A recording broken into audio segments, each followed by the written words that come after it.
Hello friends, स्वागत है आप सभी का ओआर स्टडी पॉइंट में। इस वीडियो में हम डिस्कस करते हैं द हिंदू ट्यूटोरियल हिंदी में। उसके अलावा जो भी इंपॉर्टेंट करंट अफेयर होता है हमारे एग्जाम की दृष्टि से, आईएएस पीसीएस एग्जाम की दृष्टि से, उसके बारे में हम इसमें कवर करते हैं। ये वीडियो रोज सुबह 10 बजे तक अपलोड कर दी जाती है। अगर कोई एक्सट्रीम कंडीशन नहीं बनती है तो पीडीएफ के लिए आप टेलीग्राम ग्रुप से जुड़ जाइए, उसका नाम है ओआर स्टडी पॉइंट। इसकी लिंक भी आपको डिस्क्रिप्शन बॉक्स में अवेलेबल करवा दी जाती है। आज है 1 अगस्त और आज से ही आप सब अपने टारगेट को अचीव करने में लग जाइए। देखिए, आज महीने की नई शुरुआत है, नया दिन है। तो आप अब तक आप लोगों ने क्या किया उसको भूल जाइए। आज से डिसाइड करिए कि मुझे 1 हफ्ते में कितना अचीव करना है, 1 महीने में कितना अचीव करना है, और उसको डे बाय डे लेकर के चलिए। यानी अब तक जो हुआ सो हुआ, उसको छोड़ दीजिए। आज से शुरुआत करिए। आज नई तारीख है, नया दिन है, 1 अगस्त है, तो आज से शुरुआत करिए और फिर पूरा उसको अच्छे से अचीव करने में पूरा टाइम लगा दीजिए। अपने टारगेट के पीछे भागिए। ये न्यूज किसके बारे में? तो ये न्यूज है मणिपुर हिंसा के बारे में। अभी कल यानी कि 31 जुलाई को सुप्रीम कोर्ट में सुनवाई थी इस मैटर में। तो यहाँ पे सीजेआई साहब जो हमारे डीवाई चंद्रचूड़ साहब, इसको लेकर के बहुत सख्त है। उन्होंने कहा कि यहाँ पे बहानेबाजी नहीं चलेगी।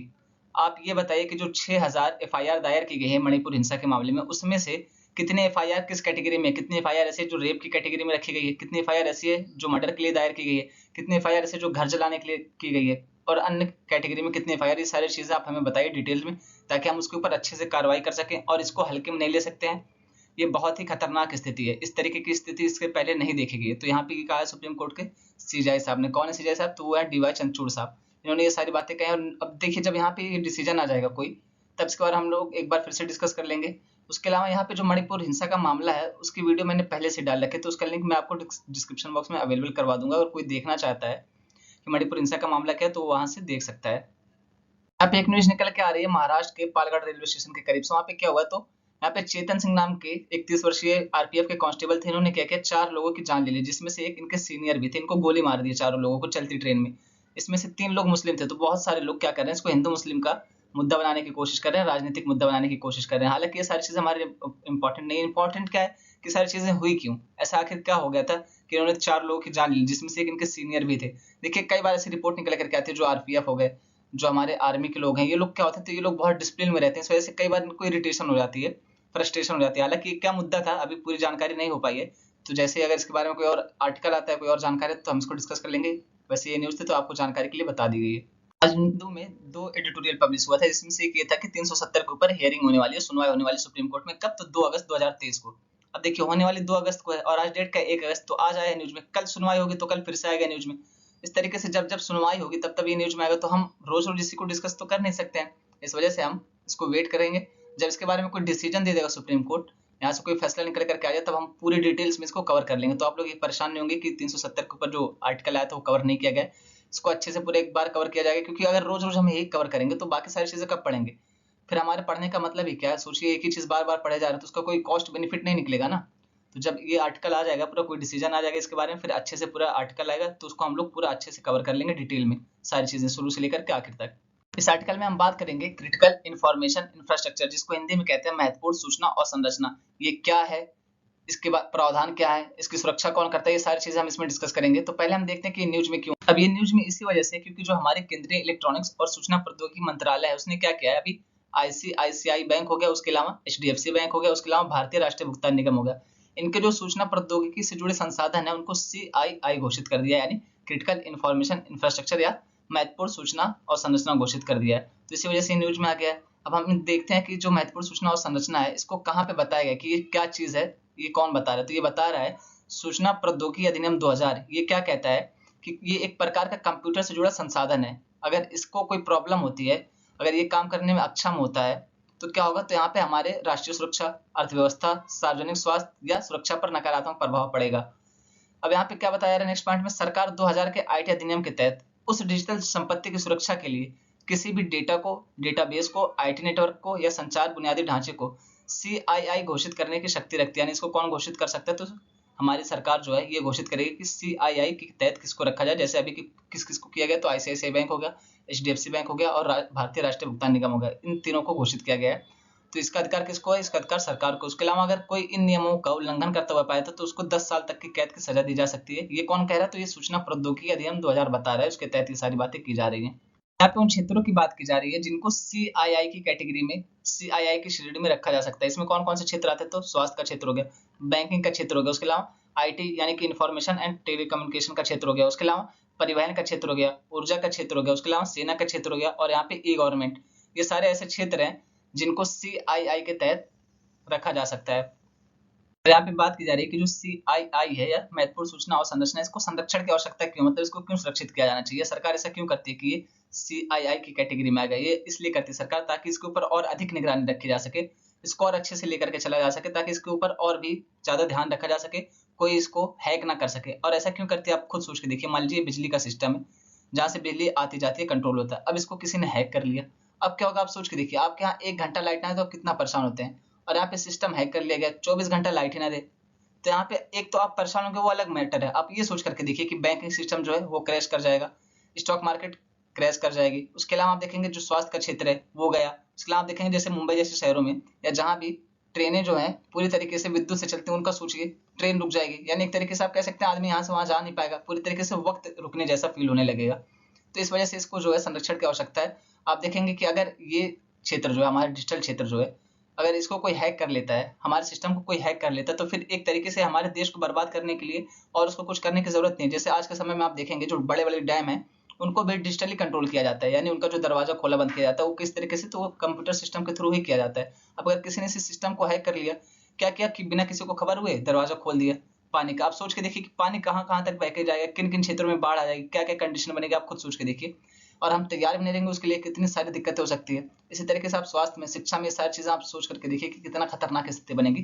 तो इस वजह से यहाँ पे CII या महत्वपूर्ण सूचना और संरचना ये हमारे लिए बहुत इंपॉर्टेंट हो जाती है। और फिर सारी सरकारें जो है दुनिया को सब इस पे काम कर रहे हैं।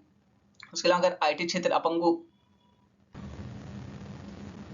इस तरीके से बात यार कि अगर IT क्षेत्र विफल हो जाता है तो सारे बाकी क्षेत्र जो हैं वो सब कोलैप्स कर जाएंगे, वो सारे क्षेत्र अपंग हो जाएंगे। तो ये सारी दिक्कतें निकल के आ सकते हैं। आप सोच सकते हैं कि इसका कितने बड़े लेवल पर मिसयूज किया जा सकता है। एक तरफ तो युद्ध हो रहा है, यहाँ पे सेनाएं दोनों आमने सामने, यहाँ पे तो कम लोगों की जान जाएगी क्योंकि जो सेना वो लड़ रही है किसी ना किसी तरीके से हल निकाल लेगी। लेकिन यहाँ पे अगर डिजिटली हैक कर लिया जाता है सिस्टम को, तब आप सोच के देखिए कि पूरा देश एक झटके में तबाह हो जाएगा। और ऐसा नहीं कि सारी बातें हवा में की जा रही, सारी घटनाएं हो चुकी हैं।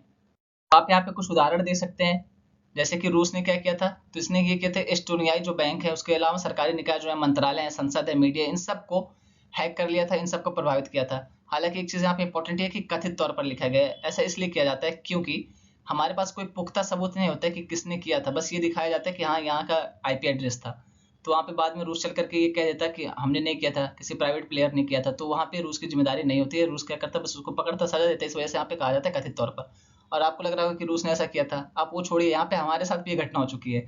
आप यहाँ पे देख सकते हैं 12 अक्टूबर 2020 को भारत के कहाँ पे, तो मुंबई में इस चीजें हो गई थी। क्या हुआ था, लोगों को लग रहा था कि इलेक्ट्रिक ग्रिड जो है फेल कर गया है, इस वजह से आपूर्ति नहीं हो पा रही है। लेकिन बाद में अमेरिका के कुछ लोग तो उन्होंने क्या बताया कि ये जो है चीन का हमला है, चीन ने यहाँ पे साइबर हमला किया था, इस वजह से सारी दिक्कतें देखने को मिली थी। हालांकि भारत ने इस चीज से इनकार कर दिया क्योंकि चीन के ऊपर हमारी बहुत अधिक निर्भरता, और फिर हमारा पड़ोसी देश भी है तो हम उसके साथ रिश्ते खराब नहीं करेंगे। लेकिन फिर उससे हमें ये सबक मिले कि हाँ, हमें अपने सिस्टम को और मजबूत करने की आवश्यकता है।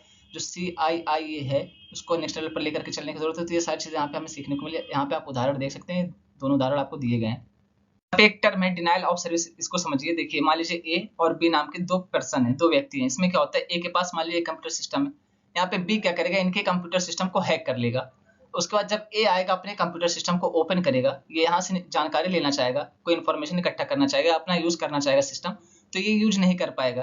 क्यों? क्योंकि यहाँ पे B ने हैक कर रखा है, और B ने क्या किया, तो इनको मना कर दिया है, यानी इनका सिस्टम हैक करके इसी को, जिसका सिस्टम था, इसी को यूज नहीं करने दे रहा है। इसी को डॉस या डिनाइल ऑफ सर्विसेज हमला कहा जाता है। अब इस तरीके के हमले क्यों किए जाते हैं, तो ज्यादातर मामलों में ऐसे हमले पैसे के लिए किए जाते हैं, कभी कभी परेशान करने के लिए, कभी कभी क्या होता है कि कोई और इन्फॉर्मेशन चाहिए, ब्लैकमेल करने के लिए। तो ये सारे मुद्दे निकल करके आते हैं कि सारे इसीलिए किए जाते हैं। अब यहाँ पे बात की जा रही है कि जो भारत में CII जिसे घोषित कर दिया जाता है, उसकी सुरक्षा कौन करता है, उसकी जिम्मेदारी किसकी है, तो उसकी जिम्मेदारी है national critical information infrastructure protection centre की, NCIIPC की जिम्मेदारी। इसको कब बनाया था, तो इसको जनवरी 2014 में बनाया गया था, यानी अभी बहुत पुराना नहीं है, इसको अभी हाल ही में बनाया गया। अब इसका अधिदेश क्या है, तो NCIIPC क्या करता है, इसको ही CII की को अनाधिकृत पहुंच, संशोधन, उपयोग, प्रकटीकरण, व्यवधान और क्षमता या व्याकुलता से बचाने के लिए अनिवार्य किया गया है। यानी इसकी ही जिम्मेदारी की देखे कि इसमें कोई प्रॉब्लम तो नहीं है, इसको कोई और यूज तो नहीं कर रहा है, इसका मिस यूज तो नहीं हो रहा है। सारी चीजें किसकी जिम्मेदारी है, सारी चीजें NCIIPC की जिम्मेदारी देखना। उसके अलावा इसका नीति मार्गदर्शन करता है, ये विशेषज्ञता साझा करता है, यानी अगर कोई एक्सपर्ट है तो उससे भी सलाह ले सकता है। ऐसा जरूरी नहीं कि सिर्फ अपने अंदर से ही सलाह ले, कोई और एक्सपर्ट इसके मामले में तो उसको बुला करके सलाह ली जा सकती है। ये सारी चीजें करता है। उसके बाद पूर्वानुमान भी लगाता है, इसके ऊपर निगरानी भी रखता है। CII का जो डेटा वो लीक ना हो पाए, सारी जिम्मेदारी किसकी है? तो NCIIPC की है, ये आप ध्यान में रखेंगे। तो हम यहाँ पे बात करेंगे NCIIPC के बारे में, जिसको हिंदी में कहते हैं राष्ट्रीय महत्वपूर्ण सूचना और संरचना संरक्षण केंद्र। इसकी स्थापना कब की गई थी? तो इसकी स्थापना 2014 में सूचना प्रौद्योगिकी अधिनियम 2000 के तहत की गई थी। इसकी कौन सी धारा थी? तो इसकी धारा थी 70A के तहत, और इस अधिनियम को 2008 में एक बार संशोधित भी किया गया था।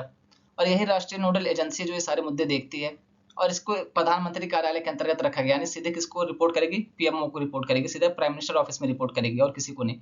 अब यहाँ पे कौन कौन से क्षेत्र हैं जिनको इसके तहत रखा जा सकता है, CII के तहत रखा जा सकता है? तो पहला सरकार, दूसरा क्या है? सामरिक एवं सार्वजनिक उद्यम, तीसरा है बिजली ऊर्जा, चौथा क्या है? बैंकिंग, वित्तीय सेवा और बीमा, पांचवा क्या है? दूरसंचार, और छठवा क्या है? परिवहन। ये सारे ऐसे क्षेत्र हैं, ये सारी चीज मैंने आपको पहले भी बताया इमेज के थ्रू, जिनको CII की कैटेगरी में रखा जा सकता है। इस टॉपिक की महत्ता आप यहाँ से समझ सकते हैं कि यूपीएससी प्री 2017 में इस टॉपिक से ऑलरेडी क्वेश्चन पूछा जा चुका है। क्वेश्चन क्या था? तो क्वेश्चन ये था कि जो भारत में साइबर घटनाएं होती हैं, तो इसको रिपोर्ट करने की जिम्मेदारी किसकी किसकी है? कानून के हिसाब से। तो यहाँ पे आपको क्या क्या ऑप्शन दिया गया था? ऑप्शन था कि सेवा प्रदाता, यानी कि जो आपको सर्विस देता है उसकी जिम्मेदारी है, जो डेटा सेंटर है उसकी जिम्मेदारी है, और जो तीसरा क्या दिया गया? तो कॉर्पोरेट निकाय की जिम्मेदारी है। यहाँ पे आपको सही उत्तर चुनना है। ऑप्शन ए क्या है? केवल एक। यहाँ पे ऑप्शन बी क्या है? केवल एक और दो। ऑप्शन सी क्या है? केवल तीन। और ऑप्शन डी क्या है? तो एक, दो और तीन। मैं आपको 5 सेकंड का टाइम देता हूँ, तब तक आप लोग कमेंट बॉक्स में इसको कमेंट करके आंसर दे सकते हैं। इसका सही उत्तर है ऑप्शन डी, यानी कि तीनों की जिम्मेदारी बनती है कानून के हिसाब से कि यहाँ पे रिपोर्ट करें। टॉपिक है प्रधानमंत्री फसल बीमा योजना के बारे में। क्या हुआ? अभी तो हाल ही में आंध्र प्रदेश ने फिर से इसको ज्वाइन कर लिया, जो कि बाहर निकल गया था इससे, तो इस वजह से फिर से न्यूज में आ गया। और ये टॉपिक भी हमारे एग्जाम की दृष्टि से इंपॉर्टेंट है, इससे भी क्वेश्चन पूछा जा चुका है, तो उसकी प्रैक्टिस भी मैं आपको कराऊंगा। तो हम देखते हैं कि प्रधानमंत्री फसल बीमा योजना क्या है, इसके प्रावधान क्या क्या है, सारी चीजें हम यहाँ पे डिस्कस करेंगे इस आर्टिकल में। हम यहाँ पे देखते हैं प्रधानमंत्री फसल बीमा योजना के जो प्रावधान है, तो इसमें क्या कहा जा रहा है, किसानों के लिए क्या किया गया? तो बुआई के पहले से लेकर के, जब आप फसल बोते हैं उसके पहले से लेकर के जब तक आप फसल काट नहीं लेते हैं, तब तक आने वाली कोई भी प्राकृतिक आपदा, जैसे चक्रवात हो गया, तूफान हो गया, बाढ़ हो गई, ज्वालामुखी हो गई, इस तरह की कोई आपदा आती है जिसको रोका नहीं जा सकता, तो उसके लिए यहाँ पे इसके तहत बीमा दिया जाता है, यानी प्रधानमंत्री फसल बीमा योजना इसका नाम ही है। तो आप देख सकते हैं इसके तहत बीमा दिया जाता है यहाँ पे प्राकृतिक आपदाओं से संरक्षण के लिए। इसका उद्देश्य क्या है? तो प्राकृतिक आपदाओं और कीटों और बीमारियों के परिणाम स्वरूप किसी भी अधिसूचित फसल की विफलता की स्थिति में किसानों को बीमा कवरेज और वित्तीय सहायता प्रदान की जाती है। यानी चाहे वो कीटों का हमला हो गया, जैसे आप देखेंगे बार टिड्डियों का अटैक हुआ था, उसके अलावा कोई प्राकृतिक आपदा हो गई जैसे चक्रवात हो गया, उसके अलावा कोई बीमारी निकल कर आ गई खेतों में, फसलों में, तो इन सबसे सुरक्षा प्रदान करने के लिए इनका बीमा किया जाता है किसानों का, और उनको वित्तीय सहायता भी प्रोवाइड कराया जाता है। उसके अलावा क्या किया जाता है? तो किसानों की जो आय है इसको स्थिर करने का प्रयास किया जाता है इस योजना के तहत। उसके अलावा इनको जो नवीन कृषि प्रौद्योगिकियां हैं, जो टेक्नोलॉजी है कृषि से जुड़ी, उसको अपनाने के लिए प्रोत्साहित किया जाता है। उसके अलावा क्या किया जाता है? तो उसके अलावा इसका उद्देश्य है कि ऋण का जो प्रवाह है, जो यहाँ पे लोन है, उसको भी यहाँ पे प्रोवाइड कराया जाए किसानों को, ताकि वो क्या करें, यहाँ पे मशीन ले सकें, अपनी खेती कर सकें, टेक्नोलॉजी को अपना सकें। इन सारी चीजों के लिए यहाँ पे ऋण भी प्रोवाइड कराया जाता है इस योजना के तहत। अब आप यहाँ पे देख सकते हैं कि प्रीमियम का भुगतान कैसे किया जा सकता है। यहाँ पे बात की जा रही है कि प्रीमियम का भुगतान कैसे किया जाए। तो किसानों को जो है खरीफ की फसल के लिए कितना देना है? अधिकतम 2% देना है। उसके अलावा रबी की खाद्य फसल होगी और तिलहनों के लिए कितना देना है? तो उनको अधिकतम 1.5% देना है। उसके अलावा अब वाणिज्यिक या बागवानी फसलों के लिए कितना देना है? तो 5% का भुगतान करना है किसानों को। उसके अलावा जो बचेगा शेष, तो शेष का भुगतान कौन करेगा? केंद्र और राज्य सरकारें मिलकर के 50-50 के हिसाब से करेंगी। और यहीं पे जब नॉर्मल राज्य की बात की जा रही है तो केंद्र और राज्य का कितना है? 50-50। जब नॉर्थ ईस्ट की बात की जाएगी तो वहाँ पे केंद्र और राज्य का कितना हो जाएगा? तो 90 और 10 का हो जाएगा, यानी 90% केंद्र सरकार देगी और 10% नॉर्थ ईस्ट के राज्य देंगे, उत्तर पूर्वी राज्य देंगे। और जबकि नॉर्मल राज्य में आप देखेंगे समान राज्यों में जैसे उत्तर प्रदेश, बिहार, महाराष्ट्र यहाँ पे होगा, तो यहाँ पे केंद्र सरकार और राज्य सरकार के बीच 50% का बंटवारा रहेगा प्रीमियम को लेकर के। देखते हैं कि योजना जो है प्रधानमंत्री फसल बीमा योजना, इससे संबंधित मुद्दे क्या है, इससे संबंधित चुनौतियां क्या है। तो पहले राज्यों के वित्तीय बाधाएं, उसके अलावा दावा निपटान मुद्दे, उसके अलावा कार्यान्वयन के मुद्दे। आप देखेंगे कि जो राज्य सरकारें रोती रहती हैं पहले से कि केंद्र सरकार से इसके नाम पे सारा टैक्स खा जा रही है, हमें कम मिल रहा है। उसके अलावा क्या है कि राज्य सरकार को ये लगता है जो सामान्य मौसम होता है, जब सामान्य रहती चीजें तो दावा नहीं आता है, कई बार इनको नुकसान उठाना पड़ता है। उसके अलावा बीमा कंपनियों को फायदा होता है, और बीमा कंपनियां क्या करते हैं, जब इनको फायदा होता है तो ये पैसा कुछ उसका कुछ भी हिस्सा राज्य सरकार को प्रोवाइड नहीं कराती। जितना फायदा होता है सारा का सारा बीमा कंपनियां खुद रख लेती हैं। तो इस वजह से राज्य सरकार को प्रॉब्लम होती है कि जब दिक्कत होती है तो हमें 50% देना पड़ता है। उसके अलावा जहाँ पे दिक्कत होती है वहाँ पे कंपनियां जाती ही नहीं है।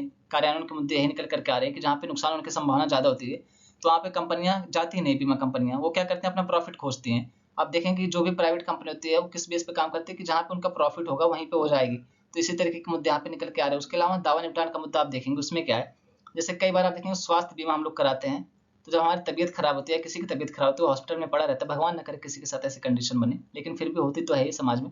जब वो हॉस्पिटल में पड़ा रहता है और हम स्वास्थ्य बीमा की राशि क्लेम करने जाते हैं, तो क्या होता है, पहले तो आपको 10 दिन दौड़ाएंगे, आधार कार्ड लाओ, पैन कार्ड लाओ, ये कार्ड लाओ, वो कार्ड लाओ, ये सर्टिफिकेट लाओ, वो सर्टिफिकेट लाओ, मतलब आपको 10 दिन पहले ऐसे दौड़ाएंगे। उसके बाद क्या कहेंगे, उसके बाद ये कहेंगे कि बिल ला करके जमा करिए कि कितना खर्चा हुआ, तब हम ये सारी चीजें निपटान करेंगे। यानी आदमी जो मर रहा है वो कराया किस लिए था यार, यहाँ पे बीमा इसीलिए ना, ताकि आप उसको टाइम पे दे देंगे। आप क्या कर रहे हैं कि पहले बिल ला के जमा करो तब देंगे, तो बिल कब मिलेगा, जब हम डिस्चार्ज होंगे। तो जब हम ठीक होकर के आ जाएंगे, हम सारा पैसा अपना ही खर्चा करा, तो फायदा क्या हुआ, हमें जरूरत के वक्त पे पैसा ही नहीं मिलेगा, तो बीमा कराने का फायदा क्या हो। तो इसी तरीके से यहाँ पे भी मुद्दे निकल करके आते हैं। उसके अलावा कई किसान ऐसे हैं जिनको ये लगता है कि बीमा की तुलना में जो हमें पैसा दिया जा रहा है, जो राशि हमें दी जा रही है, वो उचित नहीं है, कम है। किसान असंतुष्ट रहते हैं इस राशि से जो उनको मिलती है। ये सारे मुद्दे निकल करके आ रहे हैं यहाँ से। इस आर्टिकल में हम किसके बारे में बात करेंगे, तो जो भारत में बेरोजगारी चल रही है उसके बारे में बात करेंगे, और यहाँ पे जो श्रम बल भागीदारी दर है वो बहुत कम है, उसके बारे में हम बात करेंगे। अच्छा, इस टॉपिक का आप लोग और अच्छे से रिलेट कर पाएंगे क्योंकि हम सब इसी कैटेगरी में आते हैं, बेरोजगारी की कैटेगरी में आते हैं, हम सब बेरोजगार है किसी न किसी तरीके से। तो इस टॉपिक को हम और अच्छे से रिलेट कर पाएंगे। तो इसी के बारे में यहाँ पे बात की जाएगी, आइए देखते हैं इसके बारे में। यहाँ पे बात की जा रही है CMIE, इसका पूरा नाम क्या है, तो centre for monitoring Indian economy, इसको हिंदी में कहते हैं भारतीय अर्थव्यवस्था के लिए निगरानी केंद्र। इसके अनुसार अगर देखा जाए तो ये क्या कहता है, इसके अनुसार ये है कि जो श्रम बल है, यानी जो काम करने वाले लोग हैं, इसको किस कैटेगरी में परिभाषित किया जाता है, तो इसको ये बताया जाता है जो 15 वर्ष है या इससे अधिक के लोग जो हैं, इनको श्रम बल में शामिल किया जाता है। और किन किन लोगों को, तो पहला ऐसे लोग जो काम कर रहे हैं उनको भी शामिल करता है, दूसरा जो बेरोजगार हैं लेकिन काम की तलाश कर रहे हैं, यानी काम करने वाले तो इसमें शामिल हैं ही, दूसरा कौन शामिल है, जो काम की तलाश कर रहे हैं उसको भी इसमें शामिल किया जाता है श्रम बल में। तो यहाँ पे ये चीज आप ध्यान रखेंगे कि काम करने वाला और काम की तलाश करने वाले दो लोग यहाँ पे शामिल किया गया है। और यहाँ पे बात की जा रही है LFPR, इसका पूरा नाम क्या है, तो लेबर फोर्स पार्टिसिपेशन रेट, इसको हिंदी में क्या कहते हैं, तो श्रम बल भागीदारी दर। इसको आप ध्यान रखेंगे, ये क्या है, तो अनिवार्य रूप से कामकाजी उम्र यानी 15 वर्ष या उससे अधिक की आबादी जो है, और जो काम की मांग कर रही है, नौकरी की मांग जो कर रही है, इसको प्रदर्शित करता है श्रम बल भागीदार। यानी जरूरी नहीं कि ये लोग काम कर रहे हो, ये काम की मांग कर रहे हैं। एक तो होता है कि जैसे कोई जॉब में, मान लीजिए ए नाम का कोई व्यक्ति ये जॉब कर रहा है, मान लीजिए सॉफ्टवेयर इंजीनियर है, किसी IT कंपनी में काम कर रहे हैं। दूसरा कौन है, बी है। जैसे इस समय इससे आप लोग खुद को देख सकते हैं कि आप लोग क्या कर रहे हैं, कि काम की मांग में लगे हुए हैं। तो यहाँ पे ये चीज बताया कि इन दोनों को ही शामिल किया जाएगा श्रम बल भागीदार में, ये बात की जा रही है यहाँ पे।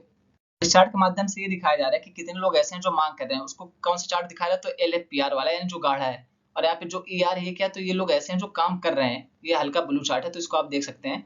यहाँ पे 2016 की बात की जा रही है, जनवरी से अप्रैल के बीच में 47% लोग ऐसे थे जो काम की मांग में भी थे। उसके अलावा जो काम करे तो कितने थे, तो 42.8% थे। इसी तरीके से आप देखेंगे यहाँ पे मई से अगस्त 2021 की बात की जा रही है, तो कितने लोग थे जो काम की मांग कर रहे थे, 40.4%। और कितने लोग थे जो काम कर रहे थे, तो 37.4% ऐसे लोग थे जो काम कर रहे थे। यहाँ पे आप देख सकते हैं बेरोजगारी या अनएम्प्लॉयमेंट क्या है, तो यहाँ पे आप देख सकते हैं जनवरी अप्रैल 2016 में कितना था, 8.7% था। फिर जनवरी अप्रैल 2018 में 5.5%। इसी तरीके से यहाँ पे आप देखेंगे अब सितंबर से 2021 के बीच में, सितंबर दिसंबर 2021 के बीच में कितना हो गया, तो 7.3% बेरोजगारी दर है। अब हम यहाँ पे देखते हैं कि जो भारत में श्रम बल भागीदारी दर है वो कम क्यों है, उसके पीछे की वजह क्या है, तो उसके पीछे की वजह ये है कि जो महिलाओं का प्रतिनिधित्व वो बहुत कम है। इसी वजह से यहाँ पे ये दिक्कत निकल करके आ रही है। इस वजह से भारत में श्रम बल भागीदारी दर बहुत कम है। वैश्विक स्तर पर अगर आप देखेंगे विश्व के लेवल पर, तो महिलाएं लगभग 47% हैं जो प्रतिनिधित्व करती है श्रम बल भागीदार का अन्य देशों में, और हमारे यहाँ पे कितना है, तो लगभग 25%। इतना बड़ा डिफरेंस है, आप देख सकते हैं। उसके अलावा देखेंगे अगर आप भारत में, तो 10 में से एक भी ऐसी महिला नहीं है जो यहाँ पे श्रम बल भागीदारी दर में शामिल हो, यानी वो काम करने की इच्छुक ही नहीं। ये चीज आप रिलेट कर पा रहे जैसे आपकी माता जी हो गई, हमारी माता जी हो गई, मेरी माता जी हैं, जो आप देखेंगे ये लोग जो है काम करने के इच्छुक नहीं है, मतलब इनको कोई जॉब नहीं चाहिए, ये घर में ही खुश है, हाउस वाइफ बन के खुश है। मैं सबको नहीं यहाँ पे कह रहा हूँ, लेकिन मैक्सिमम लोग के घर पे यही होता है। सबकी बात यहाँ पे नहीं की जा रही, कुछ लोग हैं जो इस कैटेगरी से बाहर है, तो मतलब मैक्सिमम लोग की बात यहाँ पे की जा रही है, आप उसको देख सकते हैं। उसके अलावा क्या बताया जा रहा है कि दिसंबर 2021 तक जहां पुरुष पुरुष LFPR कितना था, 67.4% था, वहीं महिलाओं का कितना था, तो इनसे 9.4% तक कम था। और इसके पीछे की वजह क्या है, महिलाओं का जो पार्टिसिपेशन है, महिलाओं का जो प्रतिनिधित्व है, भागीदारी, वो कम क्यों है, इसके पीछे की कुछ वजह क्या हो सकती है। तो पहली वजह कानून और व्यवस्था, दूसरी वजह कुशल सार्वजनिक परिवहन, तीसरा क्या, महिलाओं के खिलाफ हिंसा, चौथा क्या, सामाजिक मानदंड आदि। अब यहाँ पे आप देखिए, पहले तो ये होता है कि पितृसत्तात्मक सोच, पहला ये कि महिला है, लड़की है, स्त्री है, काम करके क्या करेगी, ये सबसे बड़ी विडंबना है ये। दूसरा क्या है, कानून और व्यवस्था का। आप खुद सोच के देखिए कि महिलाओं के साथ कितनी सारी घटनाएं निकल के आ रही हैं यौन उत्पीड़न की, चाहे जहां वो काम करते हैं उनको यौन उत्पीड़न झेलना ही पड़ता है। तो आप सोच के देखिए, अगर मान लीजिए कोई ए नाम की महिला है और अगर उसका भाई होता बी नाम का, अगर ये अपने भाई के दुकान पे काम करते तो इसको सेफ्टी ज्यादा फील होती, इसको कोई दिक्कत ही नहीं होती, ना यौन शोषण झेलना पड़ता, ना और किसी तरीके की गाली गलौज झेलना पड़ता, ना यहाँ पे कानून की दिक्कत रहती है। क्या करता है इनके भाई और ये दोनों साथ में आते जाते तो इनको कोई दिक्कत भी नहीं होती। तो इस तरीके से अगर उनको माहौल प्रोवाइड कराया जाएगा, उनकी सुरक्षा प्रोवाइड कराया जाएगा तो वो काम क्यों नहीं करेंगे। लेकिन यहाँ पे होता क्या है कि पहला वही पितृसत्तात्मक सोच कि क्या करेंगे, दूसरा क्या है कानून और व्यवस्था, तीसरा क्या है कि जो यहाँ पे पब्लिक ट्रांसपोर्टेशन है उसकी भी उतनी ज्यादा सुविधाएं नहीं देखेंगे आप। कई जगह पे तो ऐसा होता है कि 7-8 बजे के बाद बसें ही नहीं चलती हैं, या जैसे अभी कई सारे ऐसे जगह पे हैं जहाँ पे वहाँ पे राज्य बस नहीं चलाती है, यानी जिसको आप रोडवेज बस कहते हैं वो भी नहीं चलती है। तो इस तरीके से बहुत सारी समस्याएं निकल करके आती हैं। और फिर महिलाओं के खिलाफ इंसाफ देख रहे हैं, लगातार ये घटनाएं बढ़ती जा रही हैं। इसके लिए बहुत सारे कठोर कानून बनाने चाहिए और उनको लागू भी करना चाहिए, सिर्फ बनाना नहीं चाहिए, कानून बना के छोड़ नहीं देना चाहिए। कुछ लोगों का ऐसा है कि जो फांसी पे लटकाया जाना चाहिए, तब ये लोग अपने आप सुधरना शुरू कर देंगे। इस तरीके की समस्याएं जिस वजह से महिलाओं का यहाँ पे प्रतिनिधित्व बहुत कम है। इस मुद्दे से जुड़े हुए एक ऑर्गेनाइजेशन के बारे में यहाँ पे डिस्कस करेंगे। उसका क्या नाम, उसका नाम है राष्ट्रीय सांख्यिकी कार्यालय या NSO। तो इसकी भी बहुत अजीब कहानी रही, आप इसके बारे में देखेंगे। मतलब इसको बनाने के लिए कितने पापड़ बेलने पड़े। आप ये देखिए, पहले क्या था, तो पहले था केंद्रीय सांख्यिकी संस्थान CSI था। इसकी स्थापना कब की गई थी, तो इसकी स्थापना 2 मई 1951 को की गई थी। उसके बाद क्या हुआ, तो इसको 1954 में CSI का CSO में विलय कर देगा। और CSO का पूरा नाम क्या रखा गया, तो इसका नाम रखा गया केंद्रीय सांख्यिकी संगठन, यानी सेंट्रल स्टैटिकल ऑर्गेनाइजेशन। उसके बाद क्या हुआ, तो तीसरी बार इसका नाम बदला गया और इसका नया नाम क्या रखा गया, ये CSO ही रहा, लेकिन ऑर्गेनाइजेशन की जगह क्या कर दिया गया, तो ऑर्गेनाइजेशन की जगह ऑफिस कर दिया गया, कार्यालय कहा गया इसको, सिर्फ ओ की यहाँ पे मीनिंग बदल दी गई। उसके बाद क्या हुआ, फिर आप देखेंगे जो यहाँ पे NSSO था और जो CSO था, उन दोनों को मिला करके क्या किया गया, तो उन दोनों को मिला करके NSO बनाया गया। यानी NSO में किसका किसका विलय किया गया, तो यहाँ पे NSSO उसके अलावा CSO, इन दोनों को मिला करके, इन दोनों का विलय करके NSO बनाया गया है।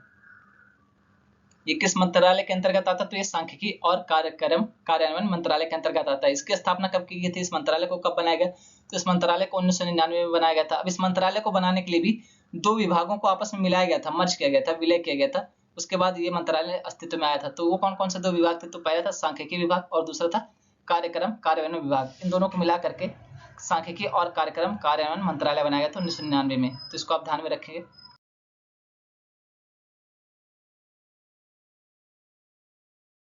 अब यहाँ पे बेरोजगारी के कुछ प्रकार दिए गए कि बेरोजगारी किन किन तरीकों से हो सकती है। तो पहला प्रच्छन्न बेरोजगारी। अब इसमें क्या होता है, तो ये एक ऐसी घटना जिसमें वास्तव में आवश्यकता से अधिक लोगों को नियोजित किया जाता है। यानी मान लीजिए खेत है, यहाँ पे काम करने के लिए सिर्फ 2 लोग चाहिए, लेकिन बाकी के 2 लोग के पास और कोई काम नहीं, तो वो लोग भी इसमें हेल्प करने आ जाते हैं। और अगर इस तरीके से आप देखेंगे तो इनकी प्रोडक्टिविटी कितना निकल करके आएगी, 0। क्यों, क्योंकि यही काम जो ये 4 लोग कर रहे हैं, ये 2 लोग करते तब भी उतना ही उत्पादन होता।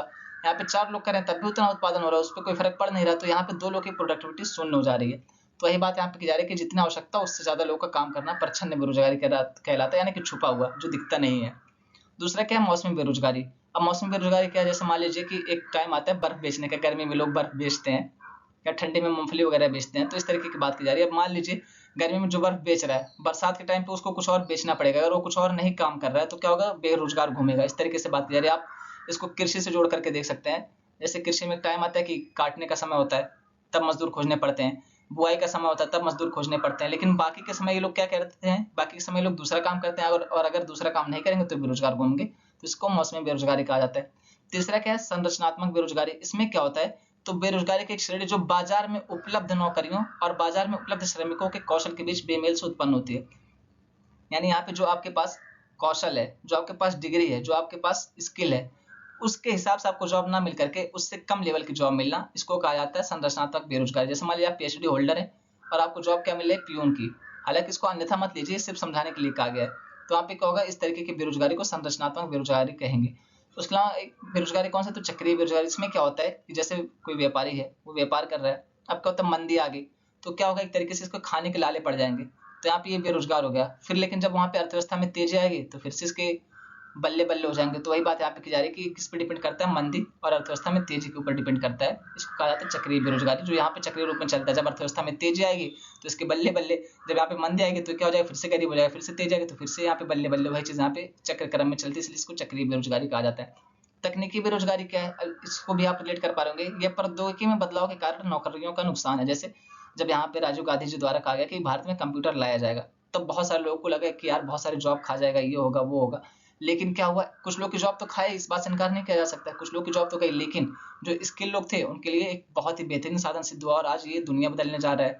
आज पूरी दुनिया कंप्यूटर पे ही डिपेंड है। तो सारी बातें की जा रही है कि जब टेक्नोलॉजी बदलती है तो कुछ लोग ऐसे होते हैं जो टेक्नोलॉजी के प्रति अनुकूल नहीं होते उनकी जॉब चली जाती है, और कुछ लोग ऐसे होते हैं जो टेक्नोलॉजी को लेकर के बहुत आगे रहते हैं तो उनकी जॉब बढ़ जाती है। तो इस तरीके से बात की जाए कि टेक्नोलॉजी की वजह से जिसकी जॉब छिनती है उसको तकनीकी बेरोजगार की कैटेगरी में रखा जाता है। और यहाँ पे घर्षणात्मक बेरोजगारी ये क्या है, मान लीजिए आपने कोई जॉब कर रहे थे, आप सॉफ्टवेयर के इंजीनियर आप मान लीजिए जॉब कर रहे थे, अब क्या हुआ, आपको दूसरी जॉब चाहिए, जॉब पसंद नहीं आ रही है आपको, मान लीजिए टीचर की जॉब चाहिए या आईएएस बनना आपको। अब आईएएस बनने के लिए आपने क्या किया, तो सॉफ्टवेयर इंजीनियर की पोस्ट छोड़ दी। आपने ये नहीं कहा कि मैं इसके साथ साथ तैयारी करूंगा, आपने ये पहली वाली जॉब छोड़ दी सॉफ्टवेयर इंजीनियर की, ये गई जॉब। अब आप आईएएस की तैयारी करें, तो जब तक आपको जॉब नहीं मिल रही तब तक आप बेरोजगार हैं। ये चीज बात की जा रही है कि एक नौकरी से दूसरी नौकरी पे शिफ्ट होने में, एक नौकरी से दूसरी नौकरी में जाने में, उसके बीच में जो आप बेरोजगार रहते हैं, उसके बीच की जो समय होता है उसमें जो आप कोई काम नहीं करते हैं, उसी को कहा जाता है घर्षणात्मक बेरोजगारी। देख सकते हैं कि यहाँ पे यूपीएससी पीरी 2013 में बेरोजगारी के ऊपर क्वेश्चन भी पूछा जा चुका है। क्या क्वेश्चन था कि परीक्षा में बेरोजगारी का सामान्यतः अर्थ होता है कि, ऑप्शन ए है लोग बड़ी संख्या में बेरोजगार रहते हैं, ऑप्शन बी है वैकल्पिक रोजगार उपलब्ध नहीं है, ऑप्शन सी है श्रमिक की सीमांत उत्पादकता शून्य होती है, ऑप्शन डी है श्रमिकों की उत्पादकता नीचे होती है।